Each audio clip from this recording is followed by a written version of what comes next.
This is going to sound like so much hate, and I swear it's not.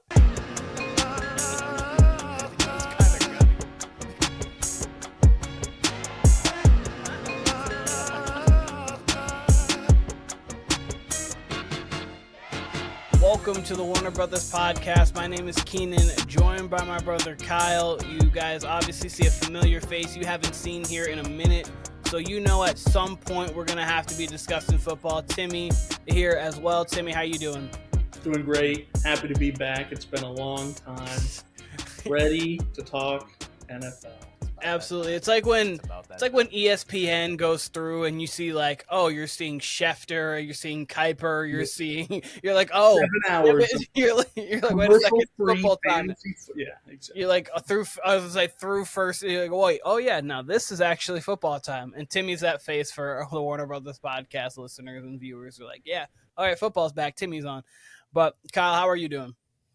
I'm great. It was a wild day of Olympic basketball today. It's actually been a wild 2 days between the quarterfinal and now the semifinal. So it's been an amazing tournament.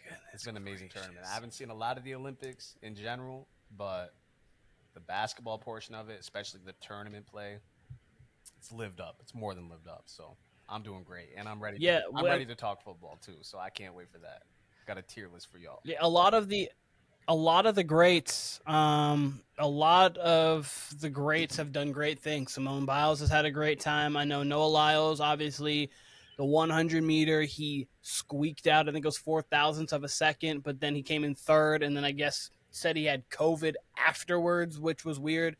And the race that we thought he was gonna win, because the 200, he had been undefeated in every 200 he ran from 21 on until the first heat or the second heat, and then he came in second and third, and so it was one of those things where you're like, okay. But a lot of our greats, I can't think of the lady's name who does the 400 hurdles, but she broke a world record. Sydney McLaughlin. She broke a world record, and then she also went back to back for medals, so gold medals for herself. So we've had a lot of our U.S. greats, but U.S. greats here, Kevin Durant, Steph Curry now putting his name into that lore with one of the greatest Olympic performances for U.S. in U.S. history. LeBron James had a triple-double, for only person ever with multiple triple-doubles for in the U.S. history. So, Kyle, where do you want to start with these games? Do you want to go back to the quarterfinals, kind of touch on those, and then hop in here, or do you want to work your way back or incorporate it as we're going on? Man, I mean, it seems like we should start with today's game. That we can kind of work into France and then, the road to today's game, because obviously we blew out Brazil. Yeah, that's expected. It's phenomenal. It was phenomenal. I mentioned last podcast how I believe in the I forget if it was group play or if it was in the scrimmages leading up to the games, the friendlies, I should say. I think it was in group play where we played Serbia, and Jokic, when he was on the court, the game was tied, and when he was off the court, like, it ballooned to like a 26 minus 26 or something like that. Yeah. Yep. And today, I had a feeling, like, I honestly thought, like, in my heart of hearts, thought it was going to be a tough game, but I thought we'd end up pulling it out in the end. I don't know if you saw Serbia's quarterfinal game, but they treat Jokic like he's just another guy. Like, they don't treat him like he's the best player in the world at times. They'll just, they'll look him off. If he's setting a screen for him, they'll pull up for their own jumpers. Sometimes a deep three, that long-haired dude off the bench. Like, sometimes they'll knock it. Sometimes, most of the time, they don't. So I was kind of expecting that they'd play tough. Jokic would do his thing, and then we'd pull away. Actually missed the second quarter. Or let me rephrase that. I actually caught the second quarter, probably about 4 minutes left in the second quarter. I was at work, trying to get back to the house. I think the last thing I saw before I lost signal was one of the Curry threes. It was close to the end of the first quarter. I think Curry might have hit his fourth or fifth three. And, score was still close. And at that point, Serbia was just shooting the lights out just as much as us, right? Yeah, it was a Serbian Splash Brothers. Exactly. Like, between Bogdanovic and then, like, Abramovich. Between both of them, it was a Serbian Splash Brothers. Right. And then so I get back. It's, latter half of the second quarter. And the Serbs were up 14 on us, 39-25. And I'm like, what the hell's going on here, right? And then I see at that point that Steph had hit 2 or 3 more threes in the first quarter alone, and we're still down 14. I'm like, this is really interesting. And then, as the quarter plays on, Serbia's still kind of outworking us. We kind of get it to 10. They still get it back to 14. I think we went into the half maybe down 14 or 16. Can't remember. We come out in the third and we keep edging back. But man, there was stuff I was not happy seeing. Like there was, multiple times in the third and fourth quarters where Embiid would just not rebound. It would be a ball that's like right in his lap, and Serbia wanted it more than us. So I can't lie to you, man. There was times in that second half, like when I saw we were down 14 in the second, I'm thinking, okay, we're gonna make a run and we're still gonna win this. But there was times late in the third, early. They were in the plus. fourth, They were still minus money. They're like minus 4.5 favorites going into second half. Going into the second half. Gone. right, and as stuff got thicker in the third and fourth quarter, like we'd make a run here, and then, like I said, Embiid would kind of do something lazy, or maybe Steph had a couple dumb turnovers I wasn't fond of, or we would just kind of force some shots. I'm like, man, Serbia, all they got to do is put it in Jokic's hands, and he's gonna make the right play. So that's where it got tough. That's where I was getting nervous in the third and fourth. And hey, man, fourth quarter came. Kerr put the big dogs in, and Embiid showed up, at least on offense. He still had a couple rebounds that he let go, but Embiid showed up offensively. Booker did his thing. But LeBron, Durant, and Steph specifically, they brought it home for us. And, I've mentioned '08. This is the best. I'm just going to say right now, this is the best game I've seen Olympic-wise as far as the Americans. There's been more competitive games, with other international teams in years past, but this is now number one for me. Before it was the '08 gold medal game with Spain and the U.S. Spain. And I always reference, like, that's when it became clear Kobe was the best in the league, and it became clear Kobe was the big dog.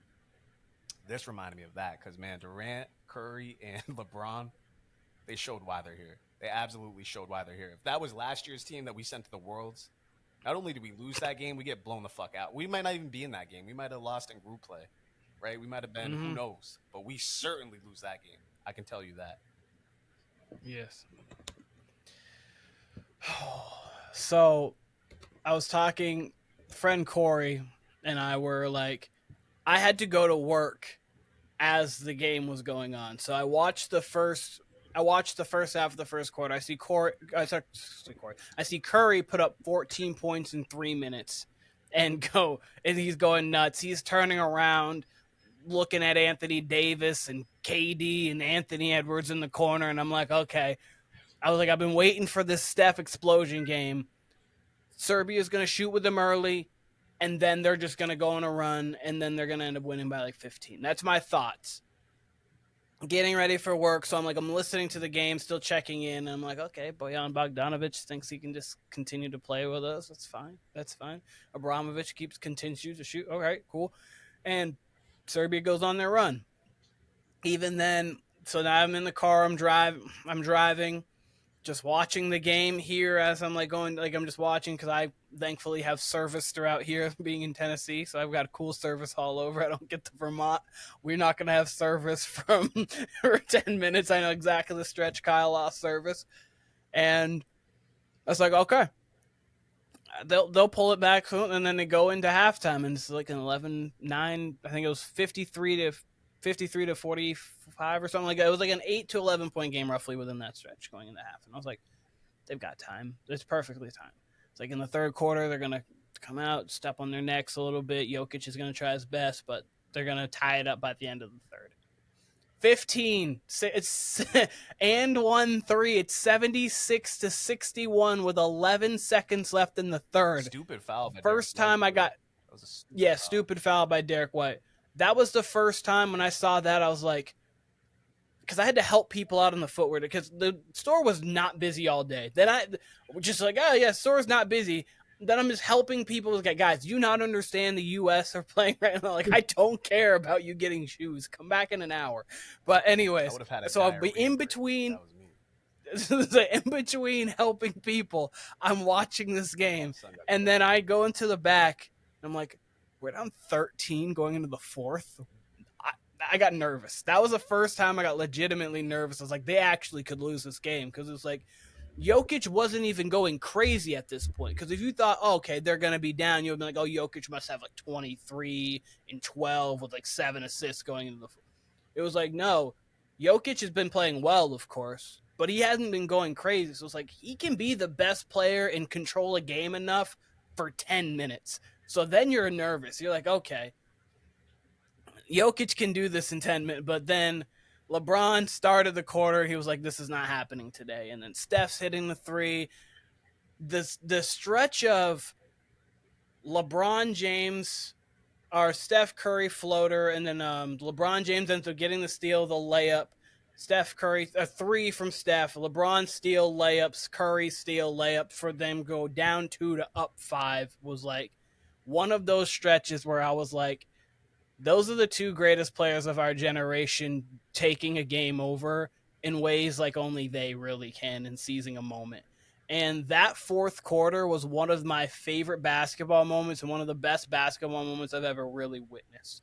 Down 13 for this team. I understand, obviously, it's a collection of the greatest players in the world, of course, but the world, compared to the U.S., has been getting better and better, and Serbia is a formidable opponent. They have the best player in the world, and then they have Bogdanovic, who's actually good, and their role players know how to play around Jokic and Bogdanovic. So I was so thoroughly impressed with the way Steph, KD, and LeBron closed it. Embiid was making big shots down the stretch. Booker was just playing sound. He hit the big three after the KD three to make it that 6-point play. That was a really big swing in the game, but it was crazy because all of them had their moment in the fourth, but none of them were like, okay, it's my turn, your turn. It was like within the flow of the game. It was like a pickup game when everyone's just hot. So it's like, okay, Embiid came down, dribble, pull up from the free throw line. I'm going to hit my spot. That KD's last at the bucket when they're up 2, the crossover right, and then his pull up with like 40 seconds left. One of the cleanest things I've seen all tournament. But this is one of my favorite basketball games that I've watched in a while. Probably my favorite one of the year, including all of the NBA season. Like I would agree with that. I would agree with like that. it. Like up there would be Lakers Warriors, that double overtime game with Steph and LeBron. That was a really fun one to watch. Because even in the playoffs, like we had some good ones, but not even one that was that much fun for me. Like we had some good ones in the playoffs, but You know what it is? unless I'm You know what it What's is? up? Is a lot of these games, man, like in the playoffs or any. I mean, we talk about this during the NBA season, but you get to 2 minutes left, and quick play happens or some bang bang play happens, and we've seen this in the Olympics. They go to review, but the difference between Olympic basketball or world basketball compared to the NBA, it's 2 minutes. They're 2 minutes. They're in and out. It's more like a football review, really, right? Mm-hmm. And then in the NBA, man, it is not even kidding, bro. It is somewhere between 5 and 8 minutes, and a lot of Speaking times, of Warriors Lakers, the end of that end of game where it was the 3-point shot from LeBron in the corner got taken back to a 2s, made it a 4-point game. Then there's the out of bounds, and it literally took 15 minutes to get 30 seconds, and then everyone's like, this was a good game. This was going to be a good ending, but not anymore. that's the thing. So I mean, there's so much more flow to the international game. I mentioned this last Yeah. podcast. I really wish like we would send that collective out to more international tournaments. You know what I mean? Because we really, Mhm.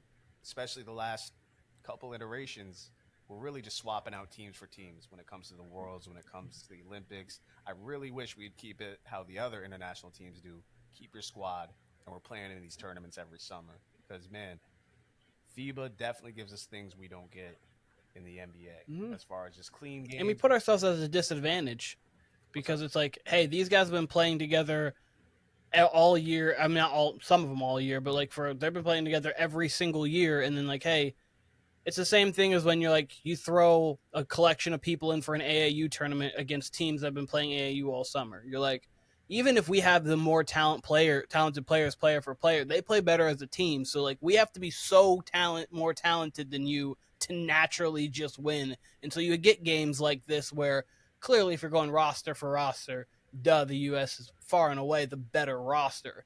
But they have a great team, and obviously, when you have a player like Jokic, you can build anything around it. Yeah, I mean that's what would always happen with college with the one and done era. You'd get a team that's basically an all-star team, and then you'd face a team like that year with Towns and Booker and all them. When Kentucky had somehow an even more loaded team, or the most loaded team they had during the Calipari era.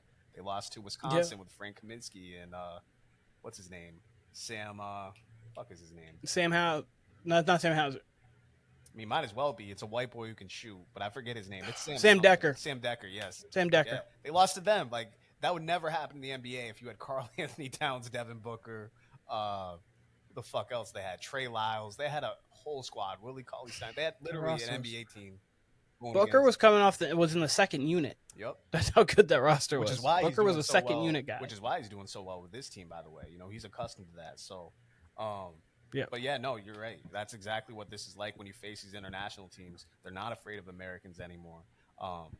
You know, I mentioned FIBA brings a different brand of basketball that you don't get in the NBA, right? Between the physicality, between the low-scoring games. It's such a pure, honest game of basketball. There's no lies on the court.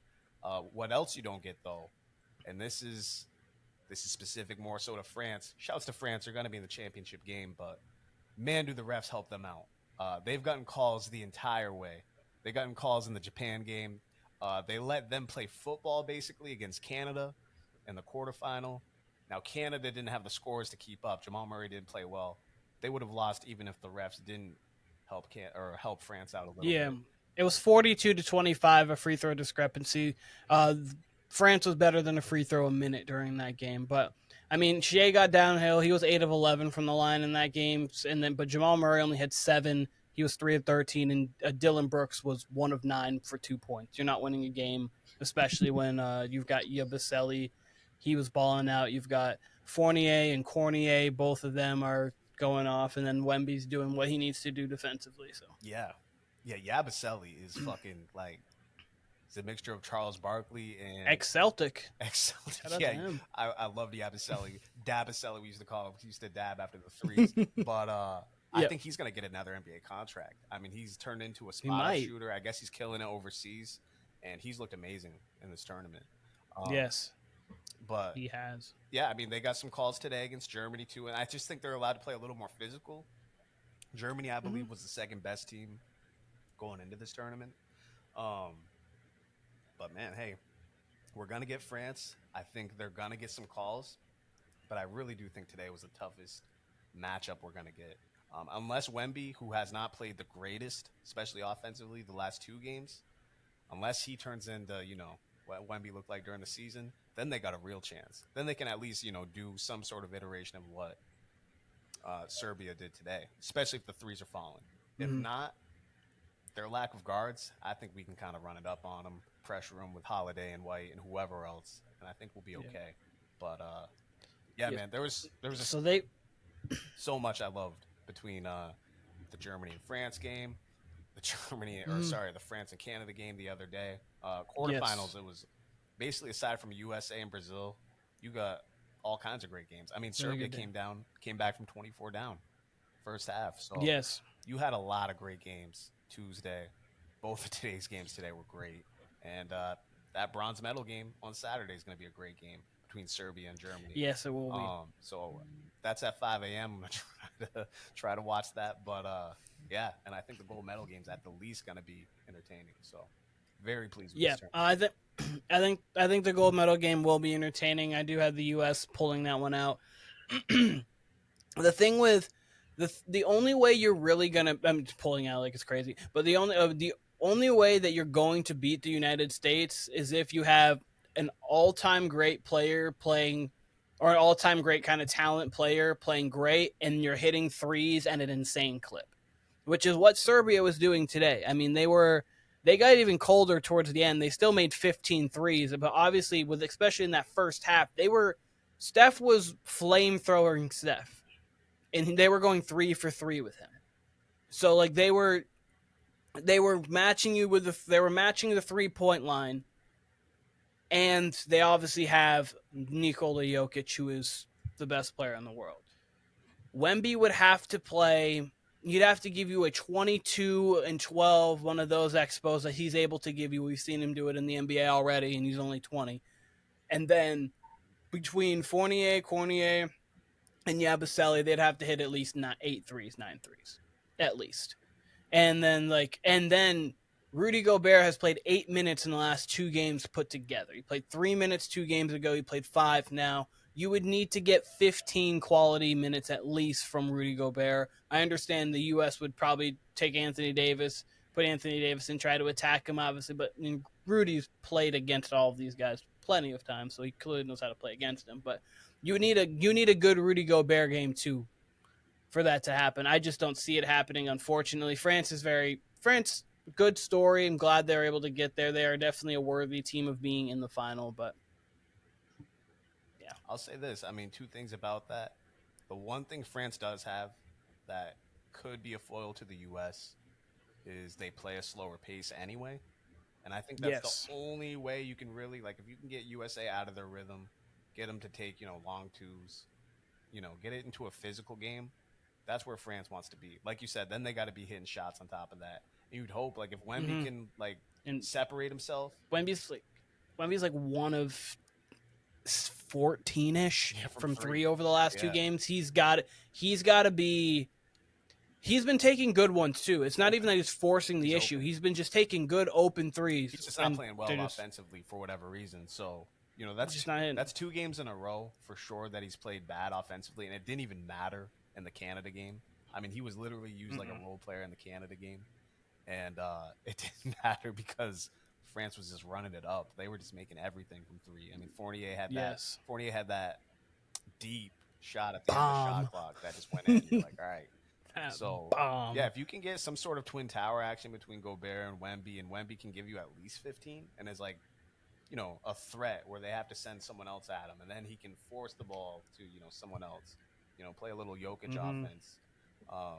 And back to Jokic, man, I've never seen any player in my life who has the touch around the basket that he does. Like, anything he puts up around the basket, I assume it's going in. And he has like Tony Parker, Steve Nash, Curry touch around the basket, Kyrie touch around the basket as a big, which is insane. But that's you don't see bigs. They do it off glass. He will do stuff just floater or like these hooks, and it's not hitting glass. And I assume it's either going to roll from the rim in or just swish. And I can't think of one player where I felt like, okay, anything around the basket as far as a big guy. I mean, Kyrie, obviously, I assume anything's going in, but he's using glass. But him, if he's got a fall away, if he's got a hook shot, I'm like, yeah, that's good. And it feels like 85. The only thing I can think of is 2011 Dirk. It's the only thing I can think of. Like with that run, like that playoff run, Dirk. It's all I could think of because like anytime he was around the basket and fading away, I mean, and that's obviously that's a great compliment in itself. But that's the only guy I can even think of that's like kind of that. But he didn't obviously have the hook shots. He was obviously the one-legged fade away from anywhere from 8 feet out to even 20 feet out. So for sure. And I think I'm gonna roll with Serbia in that bronze medal game, even though, like I said, I thought Germany was initially the second best team. Franz was balling out. Schroeder's looked like fucking, I don't even know who, man. He's looked like Tony Parker mixed with Steve Nash. Like he's been killing it all tournament. He played well today. Franz played well today. That was a phenomenal game. That was a phenomenal atmosphere. Like those 2 games, I would compare it didn't feel like a playoff game as much as it felt like how you feel in the NFL playoffs. Like it felt more like peak an NFL college basketball game. when you really enjoyed March Madness is kind of how it felt to me. Like when I was true.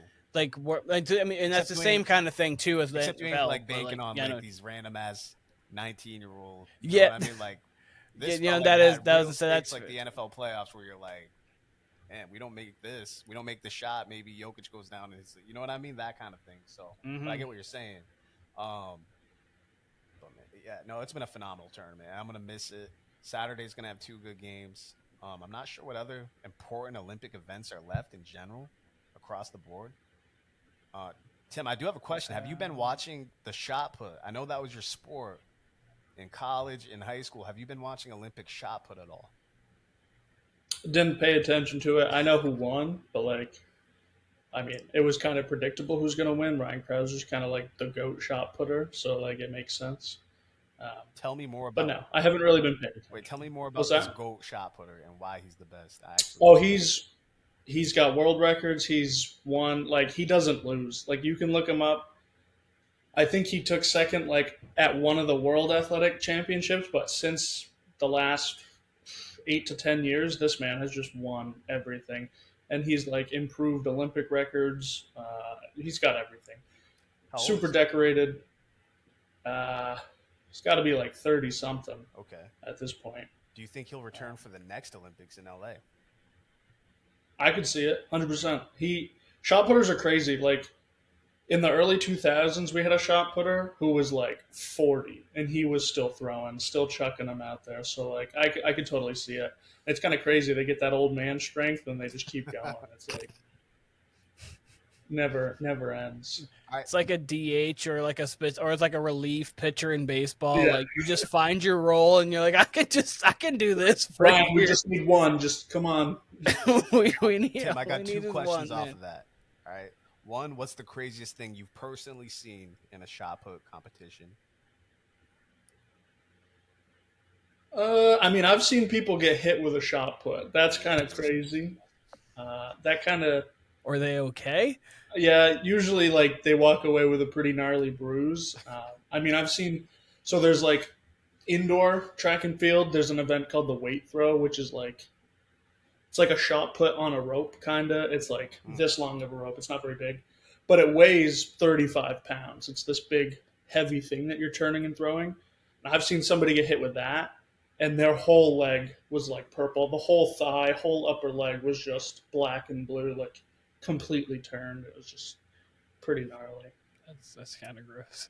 And then off of that, what's the best shot put memory you have of yourself? Like, what's your best maybe output? Like, I don't know. I'm not too familiar with shot put, but what's your personal best memory of shot put competition?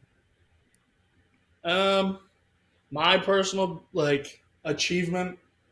I mean, I've had quite a few, I guess, but in high school, 2017 was my senior year.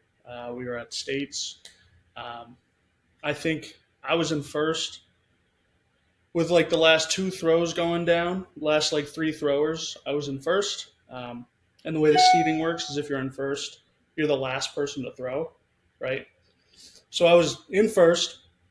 We're all on our last throws, and two of the people that go right before me both out threw me. So it all came down to one last throw for me. Luckily, I got it in, got enough, state champion that year. Oh, hell yeah. So that's probably my best. I love it. Yeah. So, Golf clap, and now I'm hell yeah.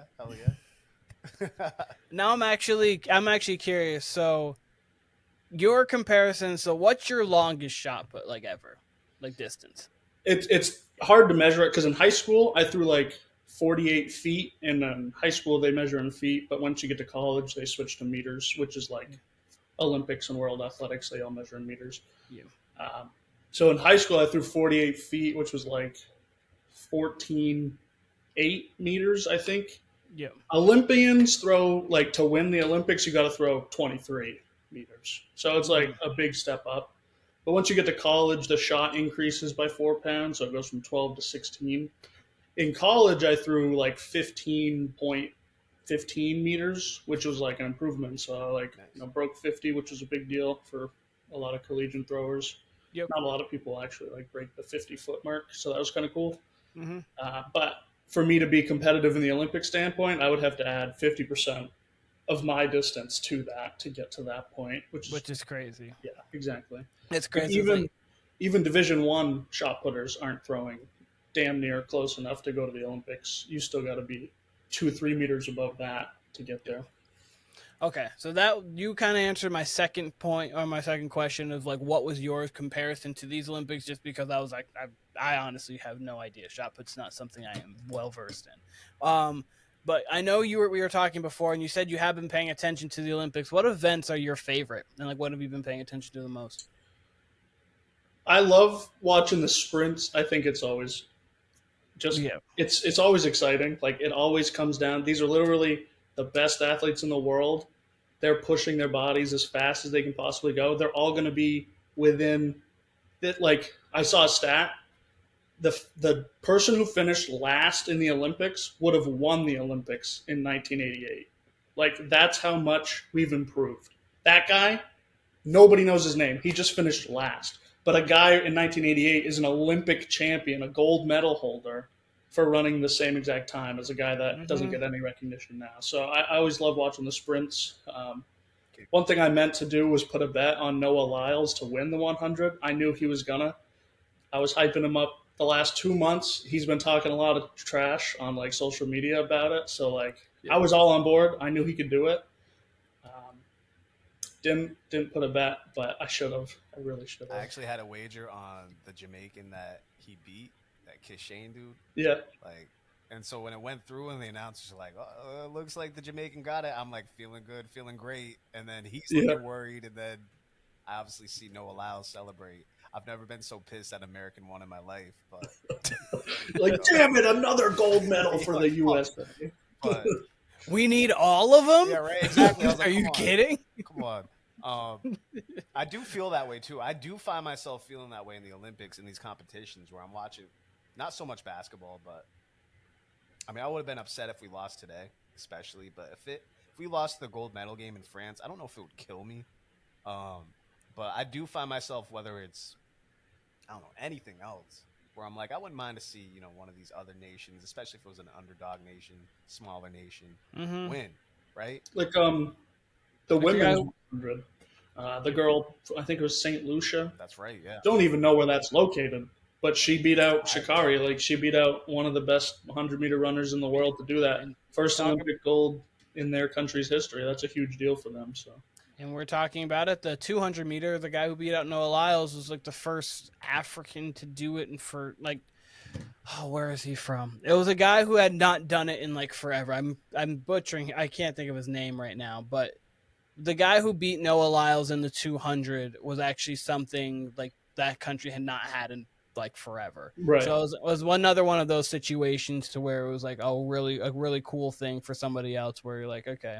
Because 9 times out of 10, we're walking out of with them. I think it was something to do with just the 200 in general for that country. Because a lot of those... Yeah, from Botswana. A lot of those countries are, terrific 5,000-meter runners. Yes, it was the great cardio. They don't have sprinters, though. No, they can't run 23 miles an hour. Great, but they can run 19 miles an hour forever. Yeah, they could run 20 miles. No problem. They can run 19 miles forever. Yeah. They can just hold that pace. You're like, oh wait, man. Oh, here's a U.S. star. Oh no, there's 3 Kenyans and Ethiopians running at the end for the 1500. You're like, ooh, that was another big upset. Was the 1500-meter runners? Yep. 2 guys, Norway. And I think Great Britain has the other one. They've been beefing about, who's going to win this Olympics. I heard about that. And then out of nowhere comes 2 Americans to steal 2 podium spots, and one of them's the gold. Like, nobody was expecting Cole to kind of push that last 100. Because if you watch the race, coming around that last turn to get to the front stretch there, he got cut off. I thought that's where he was done. And then he just gets this third wind. Like, another sail just pushes him. That was a crazy run. That was actually phenomenal to see. Nobody was expecting that. That would have been the one to really bet on. That would have made them money. Absolutely. I do want to say this. I just yesterday found out about this event, and I've yet to watch this event, but it's already. I don't know if there's any more events in this particular sport, I guess, but I'm gonna be locked into this in 2028. I can tell you that. So it's a distance race. I don't know if it's 1500. I don't know if it's in the middle, but it's steeplechase, and you go 3200. Yeah, okay, yeah. So it's a distance race, and it's you go long through like obstacles. Big puddle. Yeah, and I'm like, so there's 4 or 5 big hurdles. They're not hurdles. They're even wider. They're taller. You have to like push off of these things to get over them. They're that tall, and then 2 of them. It's either 2 or 1. Has a water pit behind it, so you jump over into the pit, and then the pit descends down. So the further you jump, the less water you take on. But if you fell right over it, it's like 4 feet deep. It'd be up to like your waist. So like, don't do that. In college, people would joke about it. They would jump over and do like a cannonball into it, and then they'd just get disqualified because you're not supposed to like fuck up the race like that. But I've seen that quite a few times. I know the women's race was yesterday. So, I mean, if there is a men's event this weekend, I'm going to be locked into that. If not, I guess I'll have to wait till 2028 or just dive. I think it already happened. Yeah. Probably, yeah. So I'll probably just have to dive in and like just watch it like the NFL and now the WNBA. That's become my new sport. So maybe I'll just watch steeplechase for the next 4 years and be all the way locked in 28.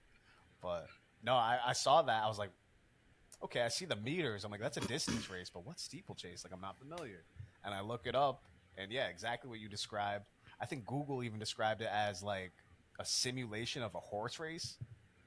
And Oh, I'm like, I mean, it makes sense. Yeah, jumping over the. yeah, and I'm like, I That's gotta watch crazy. this shit. So yeah, so if it's all over, then yeah, I will be locked in 28. And again, maybe that'll just be from 24 to 28. Maybe that's just my new sport. But very intrigued by that. Very intrigued by that. I think the last thing I'm going to say on the Olympics is I think in 2028 I want to go to the Olympics. I've been thinking about this more and more. I'm thinking about It's going. doable. It is truly like this. It's one of the first time in my lifetime that it's doable. Mm-hmm. So yeah, I mean, we probably won't have it. We probably won't have it in America. It was 96. Yeah, which is crazy. Before that, and then 88. I think 84 to 88, one of the 2 years. Which is crazy. Yeah, it was because 88. we have the infrastructure to do it in a few different places, and I wouldn't think LA's one. But it's crazy that New York's never had a Summer Olympics. That's exactly what I thought. I thought New York would be the first city to get it. I do know, and I could be wrong about this. Miami would make sense too. Miami, like, a little especially bit. They don't have like, as much arenas, but they did that. I would think that's a little doable, a little more doable. I should say, especially if you expanded it to like, what is it for Fort Lauderdale? But you could. There's probably a few other places in Florida that would make even more sense, honestly. Like Tampa would. I mean, I'm thinking Tampa has one. Probably Orlando would make the most sense. You could almost do it. I mean, if you did it across Florida, you could do it. If you split it up between Orlando, and Miami, and those, but. Yeah, it actually would be kind of cool. That would actually be kind of cool too if you did a Florida one, because you'd have like certain sports in Orlando, certain sports in Tampa, certain sports in Miami. They have enough hubs all there. Obviously, it's cool to have all of them there. So like, obviously, if you want to watch this, you can watch this and that and that. But like, it'd be kind of cool. You could have it in different hubs. Yeah, or if we even did it like how the World Cup does it, we're splitting it up with Canada and I believe Mexico. Could be wrong about that. Might just be Canada, but. The U.S. portions are all being split up between New York, New Jersey, Miami, L.A. So we could even do it like, across the whole nation. We're definitely set up for that. I want to say about the New York one, could be wrong about this, but I think they were trying to move a field into Manhattan where I believe the Jets and Giants would have played. The Yankees would have moved out of the Bronx, and they wanted them to play there. And the city never passed it, and I think that's one of the reasons why it never was an option for New York to do the Olympics. Because they definitely Texas would make sense. Dallas would make sense. Texas, they could. Texas makes way too much sense with how many places there are and how many like sporting events and like big places. They've actually got the layout for it too. Like Texas could probably easily. Texas makes the most sense out of every state, honestly. Like I mean, LA can. I mean, California makes sense too, but like Texas makes sense to me out of every state. I think it makes the most sense. Certainly, yeah. No, you would figure that we would have more than, Atlanta in '96, our last one, and then I think LA in '88. Tim mentioned '88 before, so we did have them within a relatively close period. So maybe we do get one in the 30s. Maybe like, if not 42 or something like that. Maybe it's wild. It's wild. You hear Kyle's voice vaguely there. You see Timmy there. This is the Olympics. We're talking Olympic basketball. Shout out to LeBron, Steph, and KD through the pillars of the generation, getting the U.S. to the gold game to see the home team, France, in Paris. We're going to split this here. We've got our NFL tiers. That's really the reason why Timmy's here, but we got our NFL tiers coming up here. So this is going to be, we're going to split this into a part one, part two. Part one is here. Is over. Look for that part two for NFL tiers. Kyle, very own.